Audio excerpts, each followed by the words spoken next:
Bismillahirrahmanirrahim. Alhamdulillahirabbil alamin. Wa bihi nasta'in. Ala umuri din. Shalatu wassalamu ala sayyidina Muhammadin ala alihi wa sahbihi ma'in wa man tabi'ahum ila yaum. Subhanaka la ilma lana illa ma 'allamtana innaka alim tawwab. Amma ba'du. Faqala alaihi salatu wassalam, ya Ali lil kafiri salasu alam. Kita akan membaca pesan Rasulullah Shallallahu Alaihi Wasallam dalam hal-hal yang menunjukkan atau tanda-tanda kesyirikan. Karena syirik itu ada banyak macamnya. Faslun fi alamati syirki. Pasal ini menjelaskan tentang tanda-tanda syirik. Asli syirik itu menyekutukan Allah. Apa saja yang kita lakukan bukan karena Allah, itu berarti syirik secara umum. Tapi kalau syirik secara khusus adalah menyembah selain Allah, atau menyembah Allah dan menyembah yang lainnya, itu juga syirik. Qala alaihi salatu wassalam, ya Ali lil kafiri, iku kadhe wong sing kafir salasu alamatin utawi telu pira-pira alamat. Bagi orang kafir itu tidak ada 3 alamat.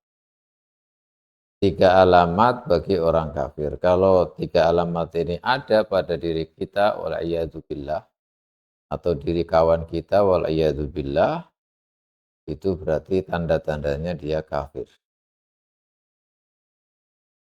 Apa saja 3 itu? Asyakku, ragu, mamang, billahi ing dalam Allah.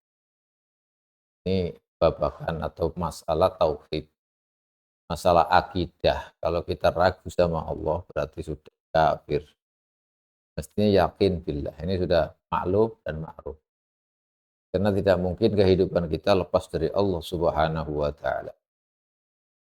Ini kalau sampai ragu pada Allah, maka ini syirik. Kafir, dihukumi kafir.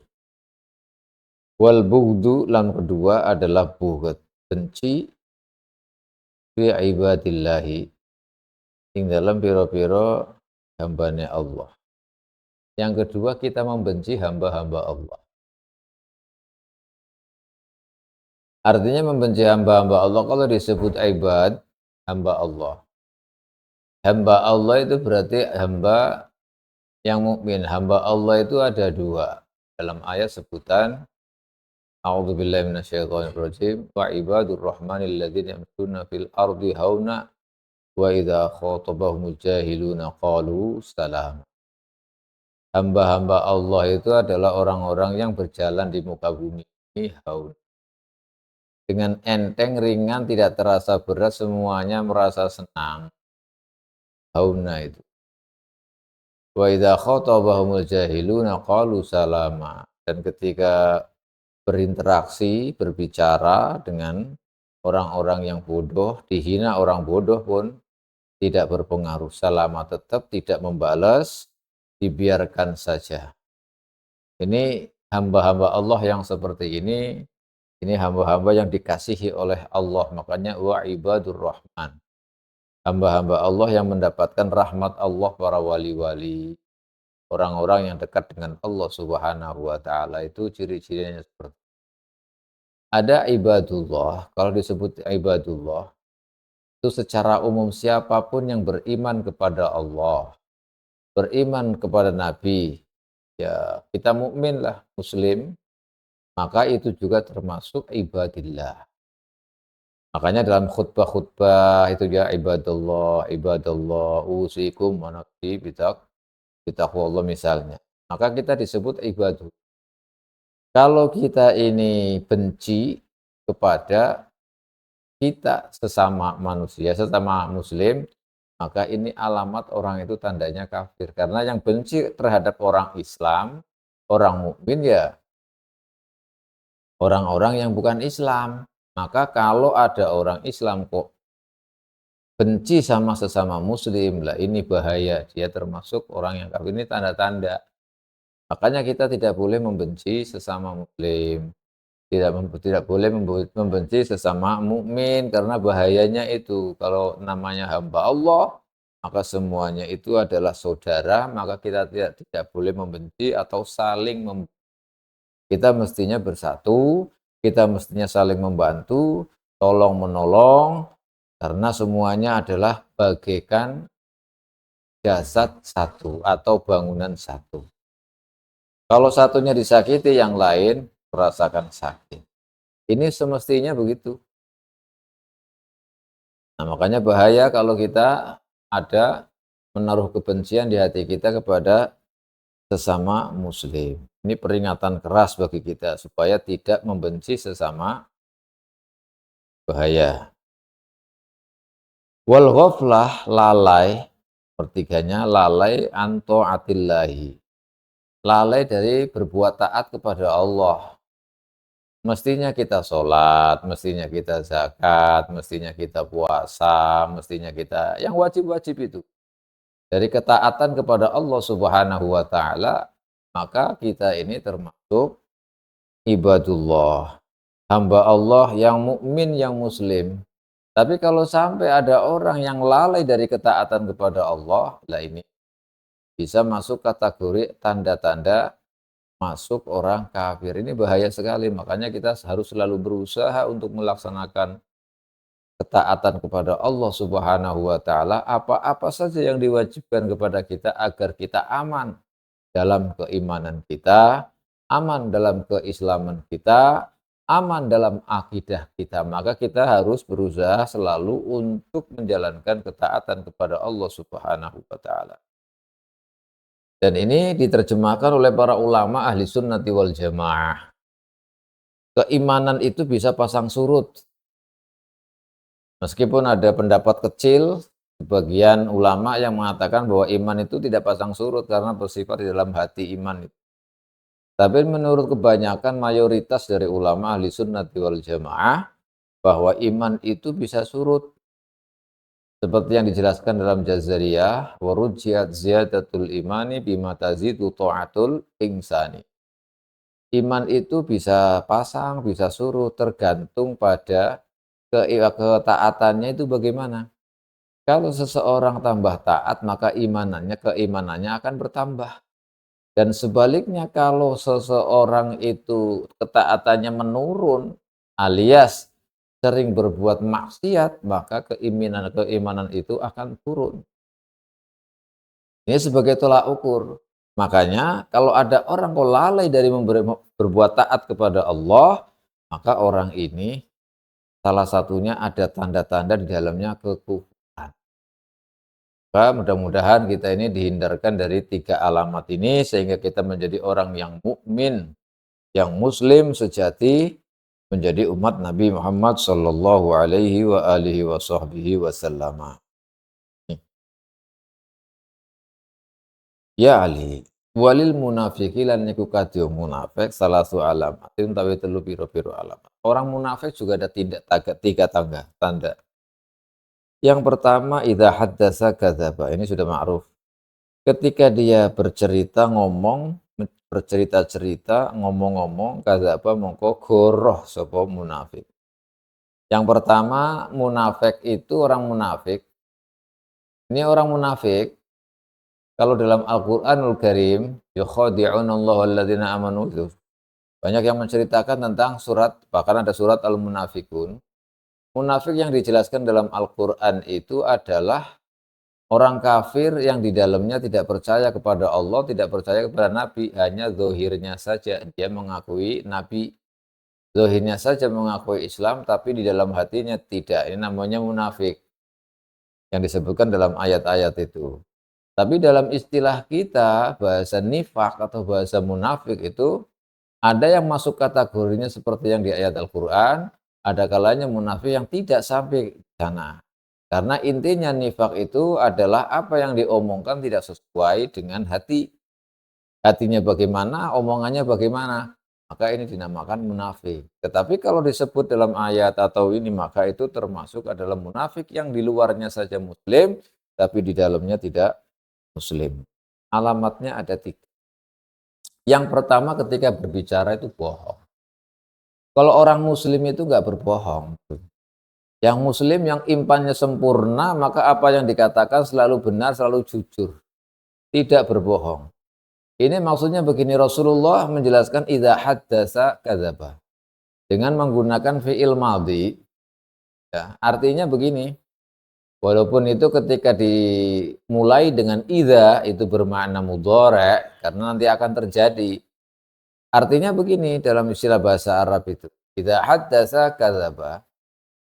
Orang itu kalau berbicara bohong, artinya apa? Dia sudah tahu bahwa yang akan diomongkan itu nggak benar. Yang akan diceritakan itu adalah cerita yang tidak benar, bohong. Tapi meskipun dia sudah tahu bahwa apa yang akan dikatakan, apa yang akan diceritakan itu bohong, tetap saja dia diceritakan. Tentunya begitu. Makanya kalimatnya idza haddasa kadzaba. Sudah tahu bahwa itu kebohongan, masih saja diceritakan. Mestinya kalau kebohongan jangan diceritakan, jangan diomongkan. Kalau sampai begitu, dia sudah tahu bahwa itu kebohongan, bahwa itu cerita-cerita bohong, pokoknya nggak benar, masih diomongkan, masih diceritakan. Maka ini tanda-tanda orang itu ada kenifakan di hati. Sebab kalau orang yang mukmin sempurna tidak akan menceritakan sesuatu yang tidak benar. Karena takut kepada Allah Subhanahu wa taala. Kalau tidak benar, sebab akibatnya banyak sekali. Hanya diperlukan as-siddiq, as-shadiq, jujur. Apa yang dikatakan betul-betul benar, tidak berita bohong, tidak cerita bohong. Gitu. Ini tanda-tanda yang pertama. Yang kedua, wa idza wa'ada akhlafa. Ketika berjanji dia tidak menepati janjinya. Ini karena al-wa'du dainun, pepatah Arab itu menjelaskan bahwa al-wa'du dainun, hutang itu apa? Janji itu adalah hutang. Maka kalau sudah berjanji harus ditepati. Kenapa? Karena kalau sudah janji kemudian tidak ditepati janji itu akan mengecewakan orang. Seorang mukmin tidak boleh mengecewakan. Kalau misalkan sudah berjanji harus ditepati. Harus ditepati. Oleh karena itu dalam penerapan hadis ini idza wa'ada akhlafa itu termasuk masuk dalam bab apa saja di dunia kita. Misalkan kita misalnya jual beli. Jual beli itu masuk juga. Misalnya ketika kita berjual beli, kita sudah tahu bahwa ini nanti akan datang begini, begini, begini. Ternyata nggak datang juga. Atau apalah semuanya bisa masuk ini. Kalau orang sudah berjanji, kemudian tidak menepati janjinya.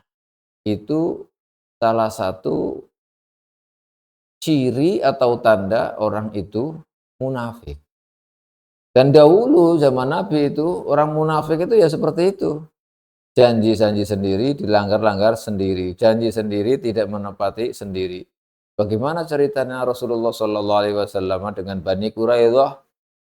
Dengan Bani Quraidah sudah gencatan senjata dan sudah damai, sudah menaikkan perdamaian yang disebut dengan Piagam Madinah, tapi sudah janji segitu ininya, kemudian mereka itu tidak menepati janjinya, bahkan merangkai atau membentuk pemberontakan. Itu yang dulu di Sirah Nabawiyah itu ada. Maka itulah yang dikerjakan oleh orang-orang munafik seperti itu. Makanya kalau kita berjanji harus berusaha untuk ditepati. Kalau nggak bisa nepati, ya kita harus bilang sebelumnya, maaf saya nggak bisa ini karena ada ini gitu. Nanti lain kali, lain waktu, dan begitu. Tapi sebaiknya jangan mudah berjanji. Kenapa? Karena dikhawatirkan kita lupa atau apa sehingga mengecewakan orang. Maka katakanlah insya Allah. Saya tidak janji insya Allah. Makanya umat Islam atau seorang mukmin selalu mengatakan insya Allah, tidak memastikan. Karena tidak bisa memastikan manusia itu. Yang memastikan itu hanya Allah Subhanahu wa taala. Kalau diizini oleh Allah, kalau kehendaki oleh Allah pasti akan datang. Tapi kalau tidak ya nggak mungkin bisa karena semuanya adalah kehendak Allah Subhanahu wa taala. Yang kedua, yang ketiga, wa idza tumina khona. Kalau dipercaya berkhianat. Ini hadis ini sebenarnya udah ma'ruf, udah masyhur. Dipercaya berkhianat itu artinya banyak sekali, luas sekali artinya. Kita menitipkan barang. Oh, menitipkan barang kepada seseorang supaya dijaga ini itu, nah, malah dibawa kabur misalnya. Atau kita menyerahkan urusan kita kepada siapa seseorang, ternyata orang itu mengkhianati kita tidak sesuai yang kita harapkan. Itu juga namanya pengkhianatan. Nah, kalau orang-orang yang mengkhianatan begini, ini bahaya karena menyangkut hak orang lain, menyangkut hak orang lain. Makanya kalau sudah dipercaya ya harus menggunakan kepercayaan itu sebaik-baiknya. Makanya dahulu Rasulullah Shallallahu Alaihi Wasallam sebelum hijrah ke Madinah, ya, di Makkah itu beliau adalah orang yang menjaga amanat itu. Orang Quraisy dahulu itu menitipkan barang-barangnya pada Rasulullah Shallallahu Alaihi Wasallam untuk dijaga oleh Rasulullah. Kenapa? Karena mereka percaya bahwa Rasulullah itu al-amin, tidak bakal berkhianat, bisa dipercaya, bisa dipegang omongannya, nggak pernah bohong sama sekali. Maka orang-orang Quraisy waktu itu menitipkan barangnya kepada Rasulullah Shallallahu Alaihi Wasallam. Tapi meskipun demikian, yang namanya sejarah kenabian, ketika Rasulullah diangkat menjadi nabi, mereka tidak percaya, bahkan mengingkari, bahkan merencanakan pembunuhan kepada Rasulullah. Tapi barang yang dititipkan kepada Rasulullah masih sama Rasulullah, belum dikembalikan waktu itu. Karena memang itu amanat. Lah bagaimana untuk mengembalikan kalau mengembalikan orangnya mau dibunuh? Akhirnya ketika hijrah ke Madinah, barang titipan itu yang punya orang Quraisy itu digantikan oleh Sayyidina Ali radhiyallahu anhu. Dipegang oleh Sayyidina Ali waktu itu. Nah ini karena Rasulullah bisa dipercaya. Orang-orang Quraisy dahulu menitipkan barang-barangnya kepada Rasulullah Shallallahu Alaihi Wasallam wa huwal amin, bisa dipercaya.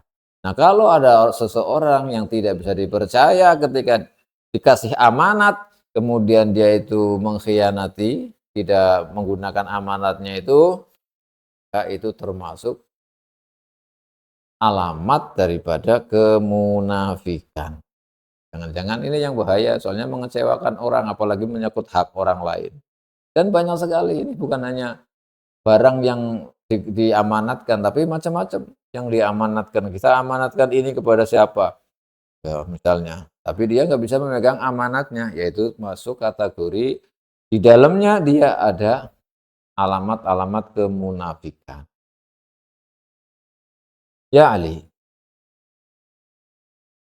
Nah, apa? Wala tanfa'uhum mau'izatun.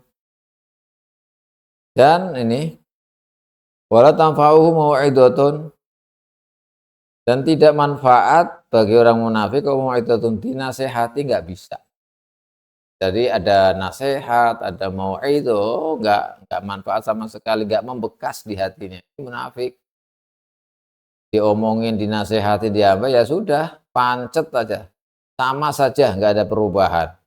Itu juga termasuk salah satu tanda-tanda munafik. Bahaya, soalnya ini tanda-tanda munafik itu di hatinya tidak sama dengan yang diomongkan, makanya dinasehatin pun nggak bisa. Dimau'izati, dikasih wejangan tetap nggak mau, nggak bisa nerima, nggak ada manfaatnya, nggak ada bekasnya sama sekali. Ini munafik, bahaya. Kemudian kita dijauhkan dari sifat-sifat nifak yang seperti ini. Ya Ali. Walil muroi, lan iku kadi wong sing riya, pamer. Salah su alamatin utawi telu biru-biru alam. Kalau orang pamer, pamer itu menjalankan sesuatu bukan karena Allah, tapi karena manusia, supaya dilihat oleh manusia. Namanya muroi riya. Dikatakan riya itu ada tanda-tandanya 3. Yaitu apa? Orang itu yutimmu ruku'ahu, menyempurnakan rukuknya wa sujudahu dan sujudnya murai ma'an nasi sertane menungso. Dia kalau sholat sama orang berjamaah di masjid atau pokoknya sholat sama orang lah di musola, itu sholatnya masya Allah, rukuknya dikhusuk-khusukkan lama gitu, disempurnakan lah, sujudnya juga masya Allah gitu. Tapi itu ketika berada bersama manusia, bersama jamaah yang lain, diketahui orang lain.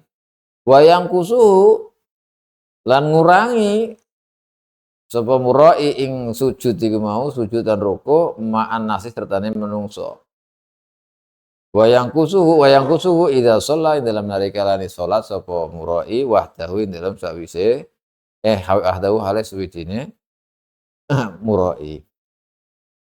Lah, kalau sholat sama jamaah banyak di tengah-tengah orang banyak, sujudnya tamam, masya Allah, khusyuk, sempurna, rukuknya sempurna, ya khusyuk banget. Tapi kalau sholat sendirian, waduh jangankan tamam, pokoknya seadanya, seenaknya sendiri. Tidak seperti ketika melakukannya di hadapan manusia. Ini tanda-tandanya murai. Tanda-tandanya murai. Nah, tandanya orang yang ria. Tapi begini, yang nanti ini ada yang kedua ini. Wayan syatulan rikatan, semangat. Lil mar'i krono kedua lil mar'i krono wong suwiji-wiji, wong seseorang alladzi mar'i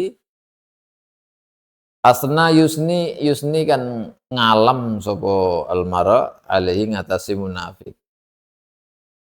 Dia semangat ibadah kalau ada yang, oh masya Allah kamu hebat. Nah itu ada yang memuji, kalau dipuji orang, wah tambah semangat tuh, tambah ini namanya alamat murai.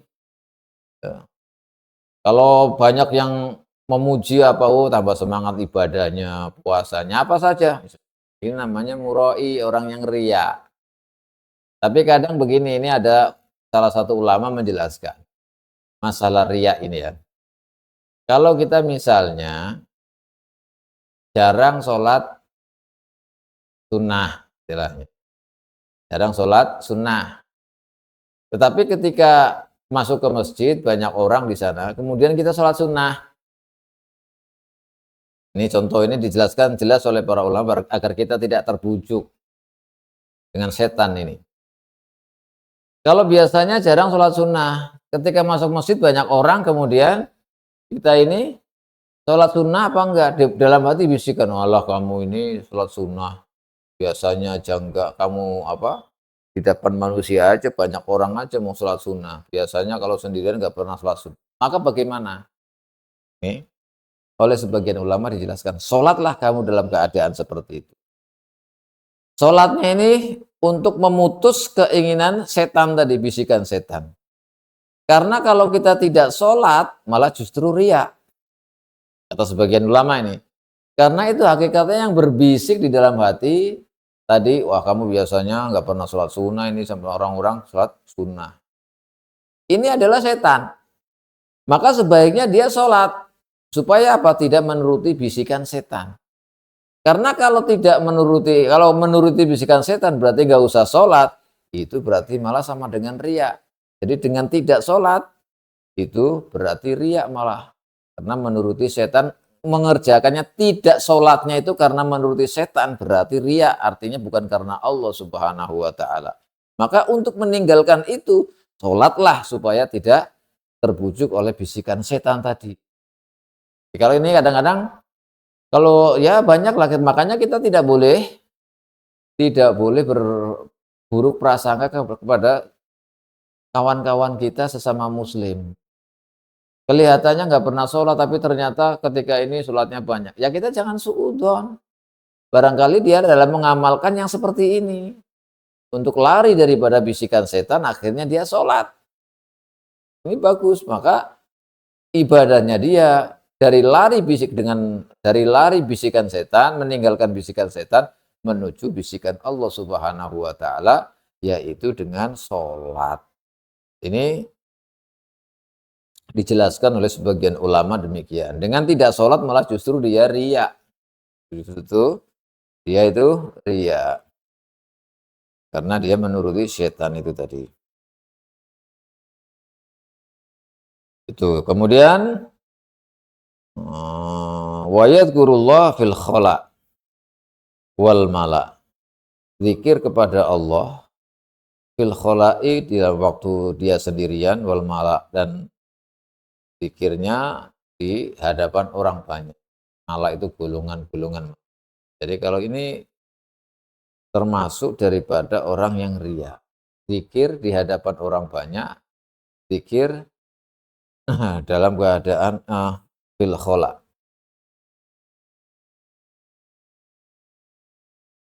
Mana ini? Bukunya ini.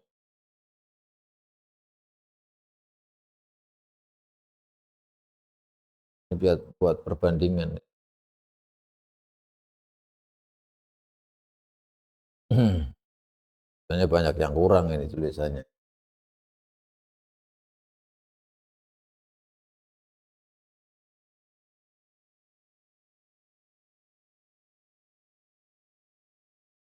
Ya.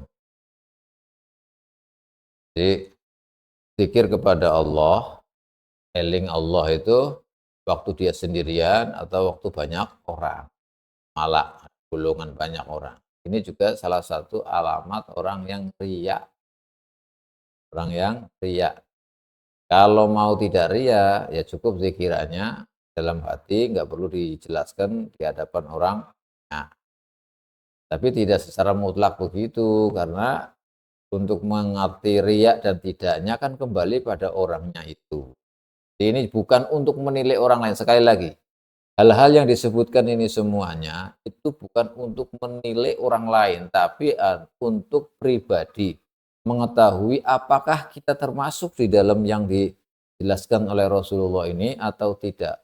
Karena ini dalam rangka bagaimana kita termasuk golongan yang mana. Bukan untuk menilai orang ini pamer, orang ini riya, orang ini munafik. Enggak. Itu yang tahu adalah dirinya sendiri. Bukan untuk menilai orang lain. Untuk mengukur dirinya sendiri itu termasuk kelompok yang mana. Agar kita ini tidak sombong, tidak merasa lebih baik daripada orang lain.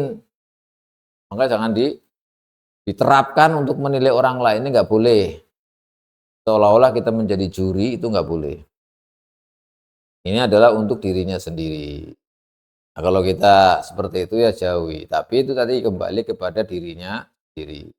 Ya kalau memang sudah terbiasa di rumah juga zikiran sendirian, terus di masjid juga ada zikiran lagi, kita ikut-ikutan apanya kita sendiri nih, ya belum tentu masuk ke riya. Karena sudah memang adatnya seperti itu misalnya. Atau ada jamaah majelis zikir misalnya, kan ada tuh. Maka kita bukan dalam rangka bukan untuk menilai orang lain, tapi mengukur diri sendiri. Ya Ali, walil ahmaqi lan iku wong sing kumprung, kadu wong sing kumprung. Salah tu alamatin telu piro-piro utawi telu piro-piro alamat. Bagi orang yang ahmak.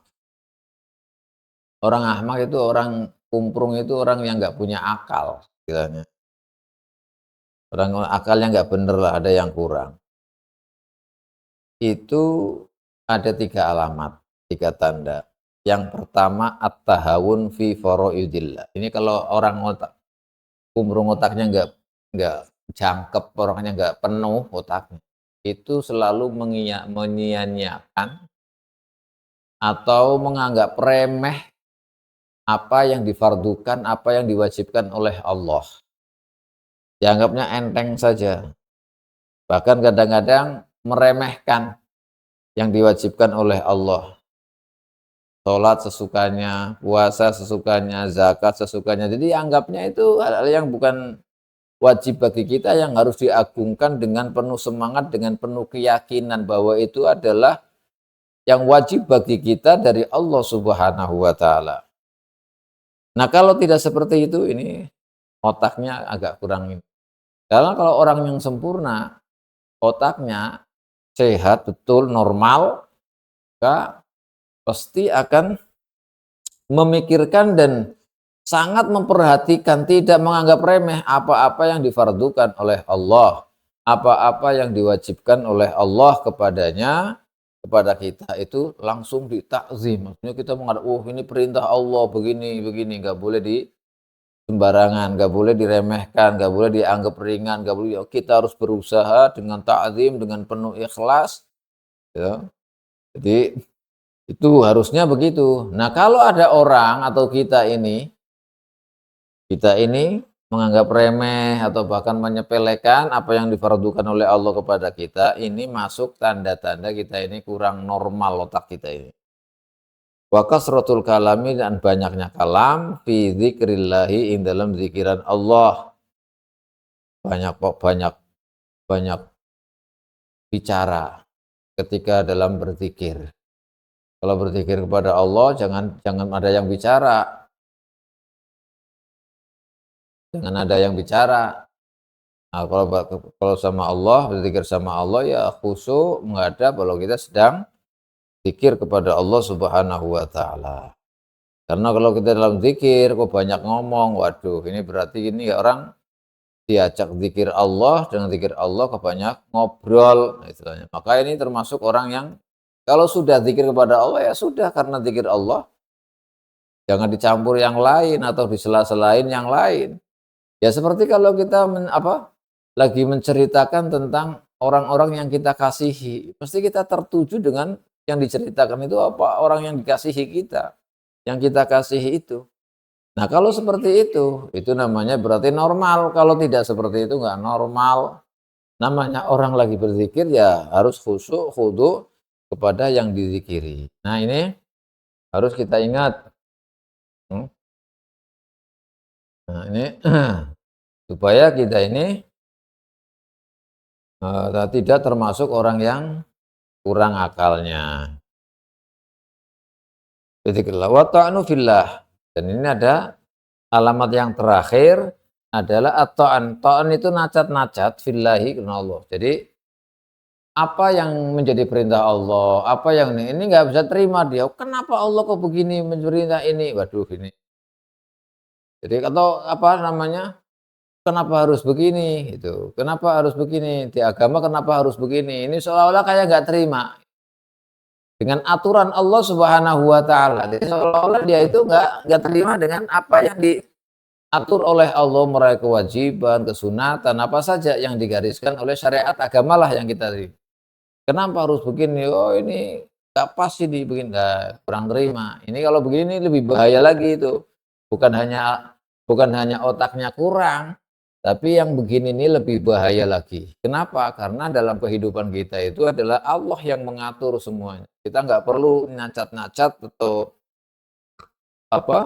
tidak menerima apa yang diatur oleh Allah.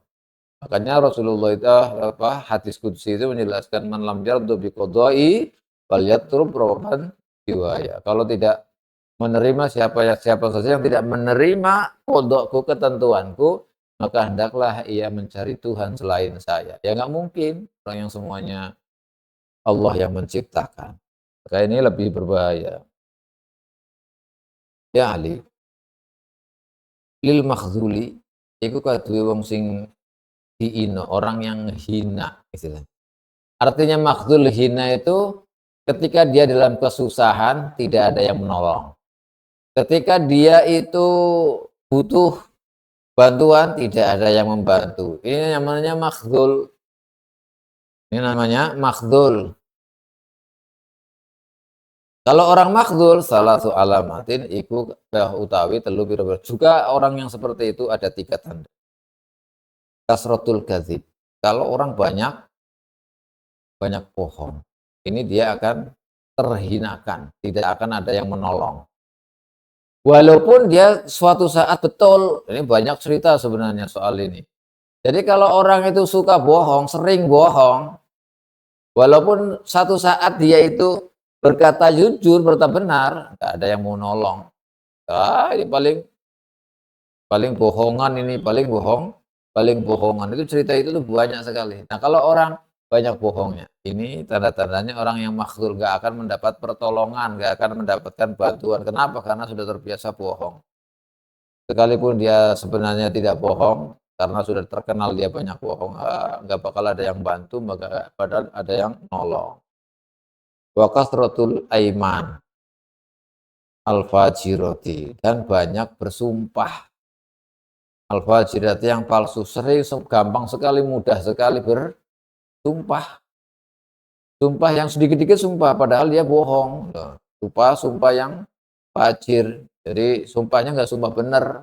Sumpah-sumpahan, dikit-dikit sumpah, dikit sumpah. Ini karena dijelaskan dalam ayat Al-Quran, wala taj'alullaha urdatan li aimani.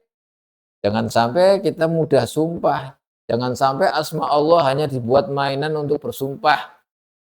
Hal-hal yang remeh, hal-hal yang bukan semestinya dengan sumpah malah jadi sumpah. Maka jangan sampai kita main-main dengan sumpah.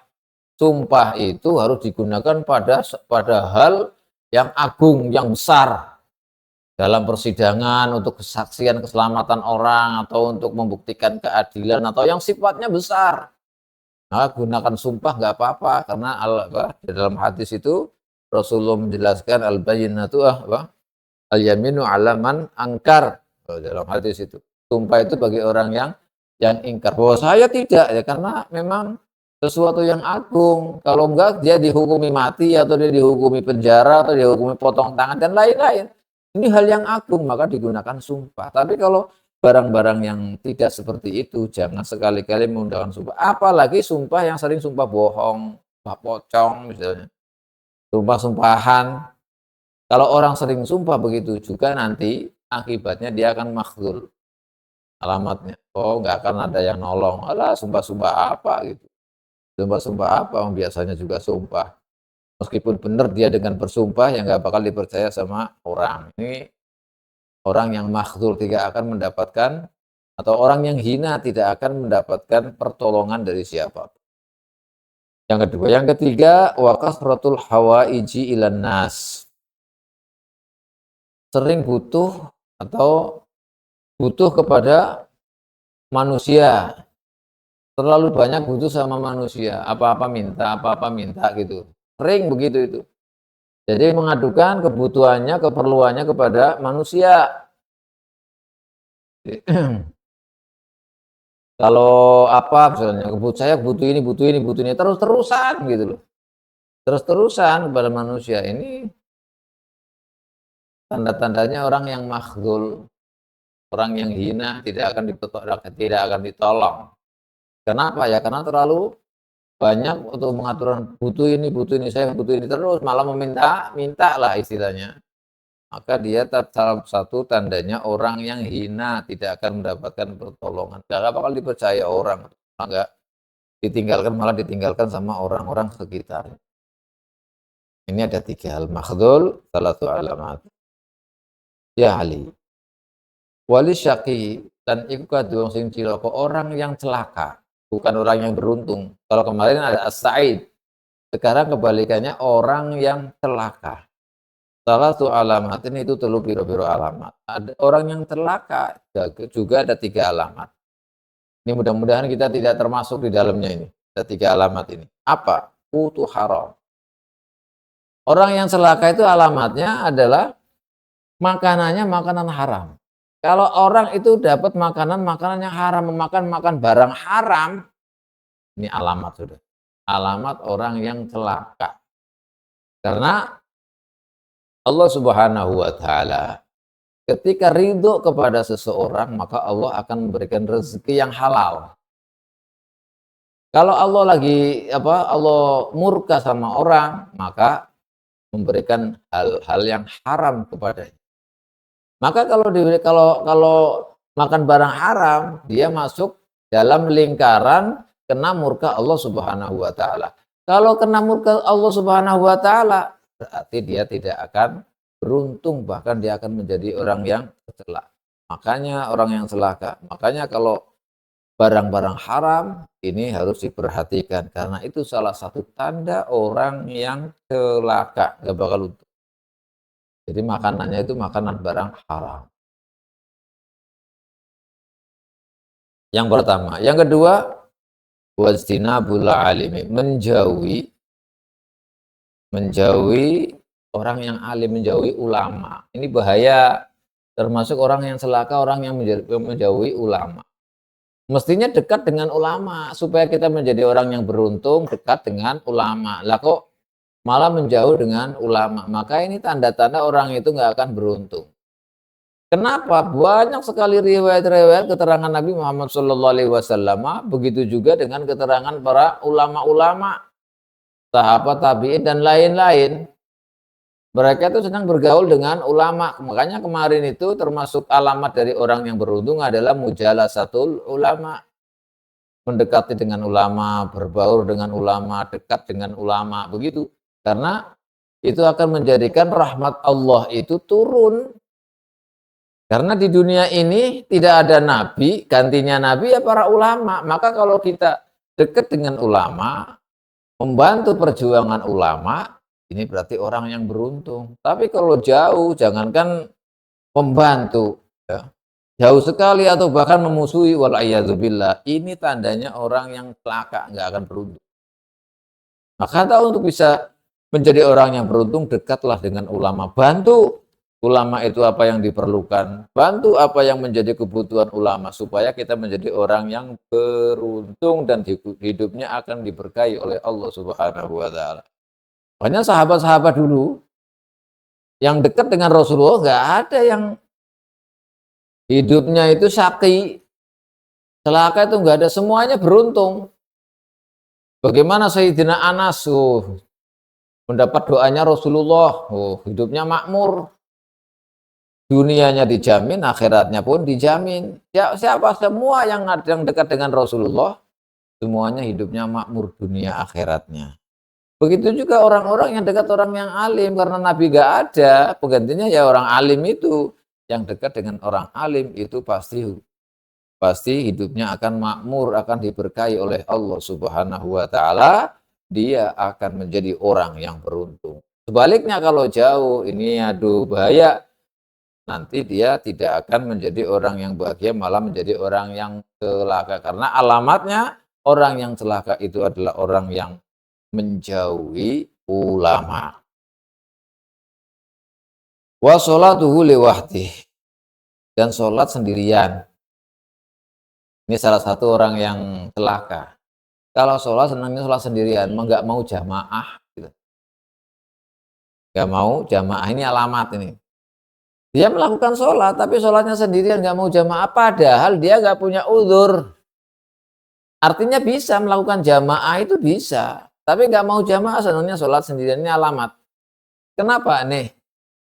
Kalau sholat sendirian, meskipun sah misalnya, ya, untuk tingkat diterimanya itu rendah. Kenapa? Karena mungkin saja keikhlasan, kekhusyuan, kekhuduan kurang. Dan pahalanya juga kurang, kan sholatul jamaati afdhalu min sholatil fardhi bi 27 darajah.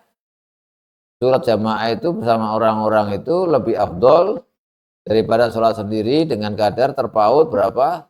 Sab'ah wa isrin darajah, 27 derajat. Dan fadilah-fadilah banyak sekali dengan sholat berjamaah.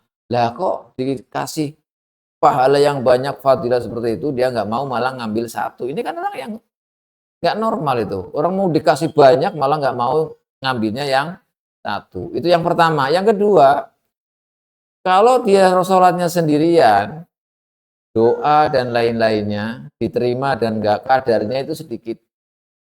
Tapi kalau berjamaah, mungkin saja dia tidak khusyuk, tapi karena kawan-kawannya yang ikut berjamaah itu khusyuk, dia ikut bagian, dicatat oleh Allah termasuk orang yang khusyuk. Ini baik jamaah. Kalau dia misalnya ada apalah gitu, sholatnya kurang, maka dijangkepi atau dibenahi oleh jamaah-jamaah yang lain. Apalagi kalau jamaahnya itu tidak kurang dari 40 orang. Kalau jamaah kurang dari 40 orang, kata Imam Syafi'i dalam sebuah riwayat, itu tidak sepi dari 40 orang itu, satu pasti akan ada yang jadi wali. Dari 40 itu. Nah kalau kita sholat di situ, dan di situ ada walinya, maka dijamin sholat kita ini makbul, diterima oleh Allah Subhanahu wa Ta'ala, walaupun kurang khusyuk, kurang khudu, tapi berkat jamaah yang ada satu wali itu tadi, kita sholatnya diterima dan menjadi orang-orang yang minas shadiqin, min muqimis shalah, waj'alni muqimas shalah, itu dalam doanya Nabi Ibrahim ya. Itu akan masuk dalam kategori itu. Tapi kalau sholat sendirian, waduh nggak dapat begitu itu. Ini makanya kalau sudah tahu jamaah itu seperti itu, kalau malas masih sholat sendirian, maka dia termasuk ada tanda-tanda dalam dirinya itu orang yang kelak. Walil mujrimi. Lan niku kaduwe wong sing mujrim ya. Walil mujrimi lan iku kaduwe wong sing mujrim. Mujrim itu orang yang kalau bahasa Arab yang sekarang digunakan mujrim itu bukan hanya orang yang melakukan dosa, tapi orang yang jahat. Nah, mujrim itu orang yang jahat sekali. Bukan hanya dosa, tapi dosa yang berat istilahnya. Itu mujrim, orang yang jahat sekali itu. Itu juga alamat ada 3. Salah satu alamat. Ini namanya orang yang jahat. Hubul fasadi yang pertama adalah cinta kerusakan. Cinta kerusakan, senangnya buat onar, senangnya buat kerusakan lah. Maka ini mujrim ini, orang yang jahat itu. Bukan hanya dosa, tapi itu memang orang jahat karakternya itu. Maka orang yang jahat itu sukanya buat kerusakan. Wadurul ibadi dan membahayakan ibadullah. Membahayakan. Lalu ini orang membahayakan. Nah, tidak ada manfaatnya, tidak memberikan manfaat kepada ibadullah. Yang tadi keterangan ibadullah sudah dijelaskan. Sesama muslim, lalu membawa madarat, nggak ada manfaatnya. Senangnya buat kesel orang, buat ini. Maka ini mujrim. Orang yang jahat sekali. Yang kedua. Yang ketiga, wajtinabur rasyadi. Menjauhi hal-hal yang betul atau petunjuk. Tuh. Apa? Tinabur rasyad itu kalau ditunjukin begini, sebaiknya tuh begini, dibilangin begini. Tapi nggak mau, ngeyel malah. Ditunjukin yang baru begini, malah nggak mau. Ini namanya istinabur rasyad, menjauhkan diri dari petunjuk. Ada disuruh ini belajar begini supaya baik, supaya ini manfaat dan lain-lain. Nggak mau dia, malah menjauhi. Ini salah satu tanda orang-orang yang mujrim. Orang mujrim itu nggak bisa dinasehati, diomongin nggak bisa. Makanya kalau zaman dahulu ada orang-orang seperti itu langsung ditakzir. Kalau melanggar sesuatu yang sifatnya berat terhadap muslim, ya siksanya atau balasannya itu berat, takzirannya itu hukumannya berat. Membahayakan, kalau tingkat bahayanya itu apa? Kalau tingkat bahayanya itu sampai membunuh orang, ya itu harus hukumannya berat, dihukum berat. Dia ada 3 ini, kita termasuk orang jahat. Orang jahat itu seperti itu. Mudah-mudahan kita dijauhkan dari sifat-sifat ini semua tadi ini. Walid zalimi lan yukadhi wong sing zalim salatu alamatin utawi telu pira-pira alam. Orang yang zalim juga punya 3 alamat. Zalim itu aslinya adalah orang yang tidak bisa menempatkan sesuatu pada tempatnya. Itu namanya orang zalim aslinya ya. Jadi kalau orang zalim itu misalnya ya zalim itu banyak, ada zalim kepada dirinya, Rabbana zalamna anfusana wa tub alaina innaka antat tawwabur. Ada orang yang zalim kepada dirinya, ada yang zalim kepada orang lain. Tapi secara umum dijelaskan oleh Rasulullah kalau orang zalim itu ada 3 alamat. Yang pertama, pala yubali min ayyi syai'in yakul. Orang merduli sopo zalim min ayyi syai'in saking endine suwi-wiji yakul, mangan sopo zalim. Ini tanda-tandanya orang zalim. Satu adalah dia makan itu enggak memperdulikan dari mana asalnya ini. Oh, langsung dimakan ini. Hal-hal yang dimakan itu enggak peduli, bus pokoknya dari manapun, yang penting makan. Halal haram enggak urusan. Nah, gitu, enggak terpikirkan, yang penting makan. Ini alamat orang yang zalim. Kalau tidak zalim mestinya harus tahu, oh ini makanannya ini, wah jelas ini.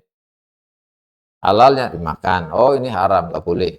Maka harus itu. Tapi kalau orang yang nggak peduli, tidak peduli dengan dengan halal haram dari mana dia apa yang dia makan, maka ini masuk kategori orang yang zalim. Yang pertama, wayak haru. Yang kedua, dia memaksa madinahu ing orang yang dihutangi dia.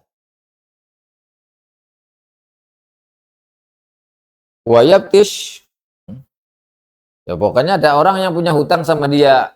Nah, misalnya hutang sama dia, ini dipaksa, dipaksa supaya bayar. Kamu kalau nggak bayar, saya begini, gitu. Kalau kamu nggak bayar hutang kamu, akan saya begini kan, dipaksa gitu. Ini bahaya. Kalau seperti itu bahaya, ini termasuk orang yang zalim, dipaksa. Itu kalau memang orang yang dihutangi itu tidak punya dan sesuai dengan ajaran syariat. Kan syariat menjelaskan begini. Kalau kita ada akad atau hutang piutang, itu sampai jatuh temponya kapan? Kalau jatuh temponya tanggal 1 Januari istilahnya. Januari itu sudah waktunya membayar, berarti jatuh tempo.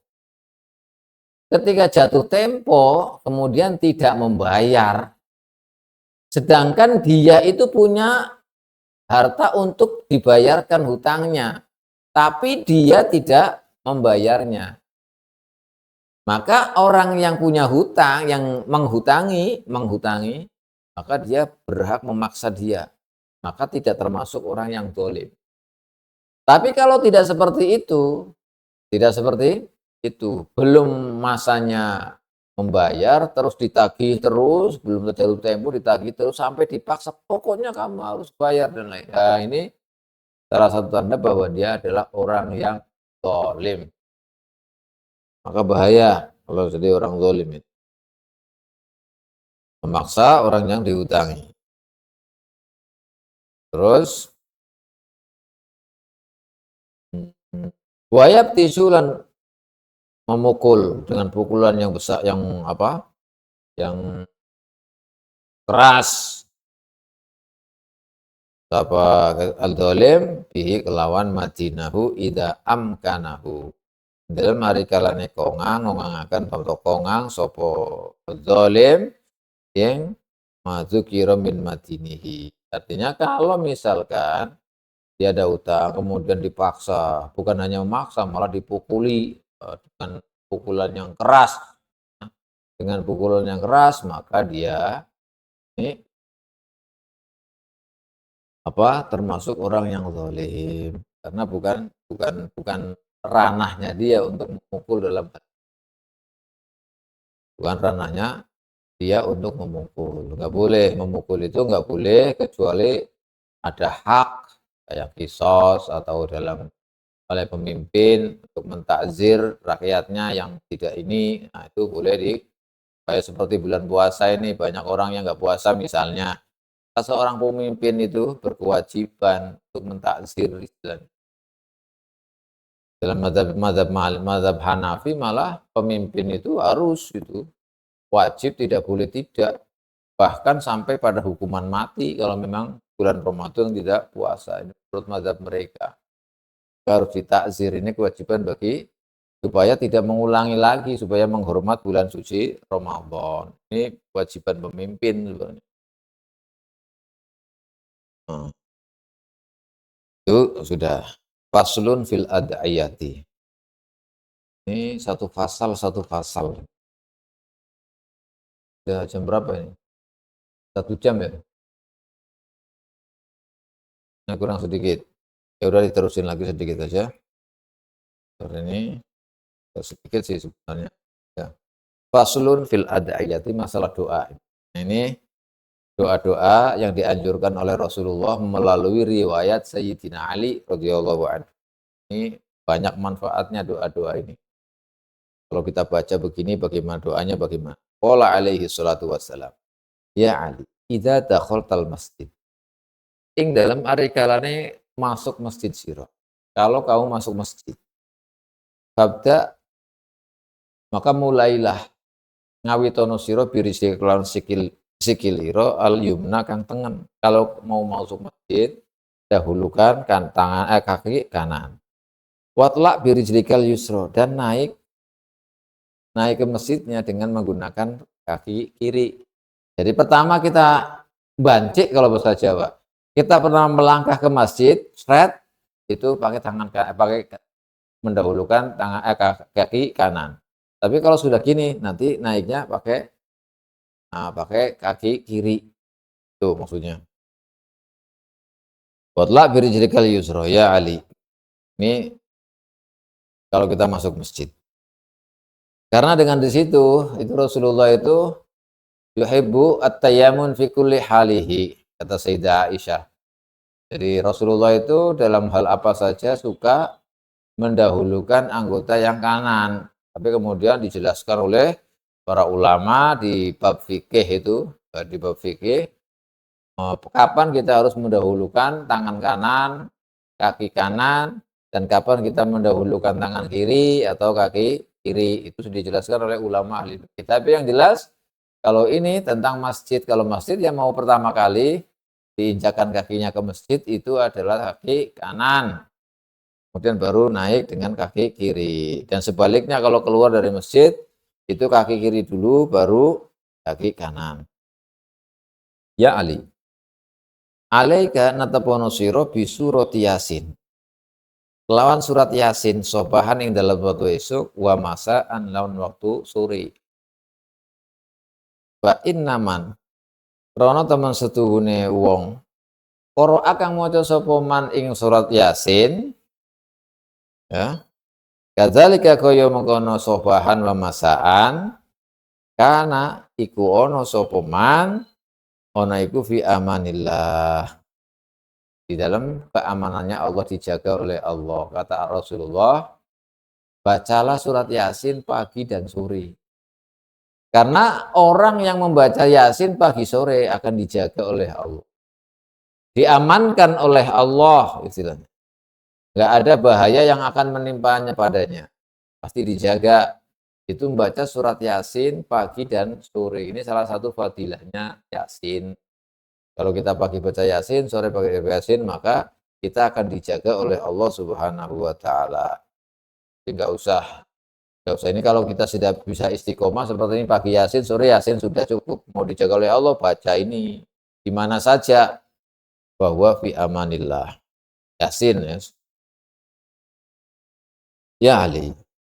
Man qara'a suratul Hasyr. Utawi sapane wong iku qara'a barang siapa membaca surat Al-Hasyr ing surat Hasyr. Kula lailatin ing dalam saben-saben wengi. Setiap malam baca surat Al-Hasyr. Kafa mongko nyukupi sapa Allah syarrad dunya ing alane dunya wal akhirah. Nah, ini surat Al-Hasyr fungsinya. Faedahnya salah satunya adalah orang yang membaca suratul Hasyr itu dijaga oleh Allah dari dzurul syarrud dunia, kejelekan dunia dan kejelekan akhirat. Hal-hal yang tidak baik di dunia dan hal-hal yang tidak baik di akhirat, dia akan diamankan, dijaga oleh Allah. Ini berkat atau min fawaid, termasuk faedahnya surat Al-Hasyr. Surat Al-Hasyr nggak bakal kena sesuatu karena dijadikan oleh Allah itu dicukupi oleh Allah. Artinya dicukupi, artinya nggak bakal menimpa kejelekan di dunia dan di akhirnya suratul Hasyr. Dan banyak ulama yang menjelaskan suratul Hasyr itu, ya ini di surat Hasyr. Dan banyak ulama yang merumuskan juga suratul Hasyr yang terakhir, 5 ayat yang terakhir itu.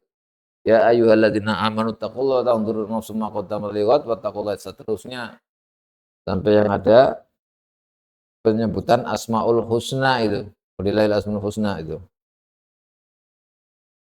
Wal malikul qudus salamul mu'min al-amin al-jabbarul mutakabbir subhanallahi amma yusyrikun wal khaliqul bari wal musawwir wal asmaul husna yusabbihu lahu ma fis samawati wal azizul hakim. Sampai situ. Itu banyak ulama yang menjelaskan, yang membaca itu akhir surat Hasyr yang itu nanti akan dijaga oleh Allah dari kejelekan, kejahatan dunia dan akhirat. Ini faedahnya. Kalau baca setiap malam suratul Hasyr, kafa syarrud dunya wal akhirah. Setiap malam baca suratul Hasyr. Ini faedahnya surat Hasyr. Ya Ali, man qara'a utawi sapane wong qara'a iku maca sapa man surat Al-Baqarah, membaca surat Baqarah. Lailatal Jum'ati ing dalem wengine salat dalem wengine dina Jumat, tola'a mongko mlethek lahu kaduwe man apa nuruma cahayane perkara baina samae kang tetep ing dalem antarane langit as-sabiati kang pitu ila tahtal ardina maring sore pira-pira bumi. Ya Allah, enak sekali ini.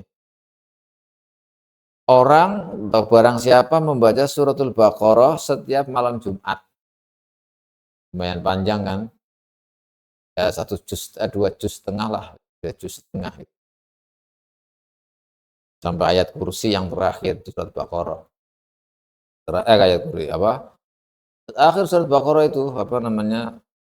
Rabbana la tu'akhidna itu terus seterusnya.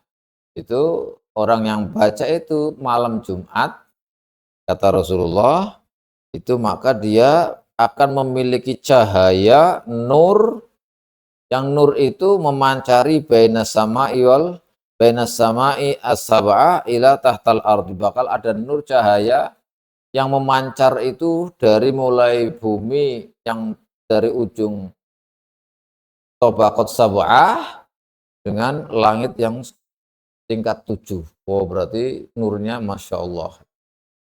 Nurnya Masya Allah. Itu kalau baca suratul Baqarah setiap malam Jumat. Dan riwayat lain, itu bukan suratul Baqarah, tapi surat Al-Kahfi.